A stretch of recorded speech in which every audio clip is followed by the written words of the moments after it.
Ahoj, volám sa Martin a prevádzkujem internetový obchod Igelitka.sk, ktorý predáva hlavolamy. V tomto videu vám ukážem tento super ťažký, náročný, posuvný a ešte k tomu aj zrkadlový hlavolam s príznačným názvom You and Mona Lisa. Poďme sa teda pozrieť do krabice, že čo za zázrak sa to tam skrýva.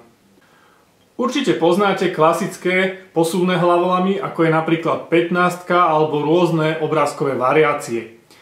Tento posuvný zrkadlový hlavolam je však oproti ním úplne brutálne ťažký.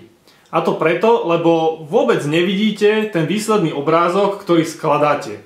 Totižto, tento hlavolam sa skladá z dômyselného systému malých zrkadiel, to znamená, ako náhle posúvate niektorú kocku, tak sa vám vlastne mení ten obrázok, ktorý je akože na nej.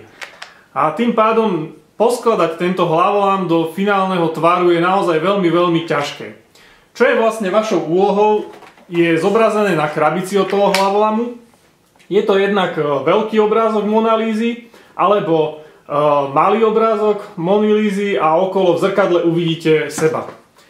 Mne sa to naozaj ešte nepodarilo poskladať, ale možno ste šikovnejší, takže keď si ho kúpite a potrápite sa taký týždeň, dva, tak sa k tomu dopracujete. Uvidíme. Majte sa.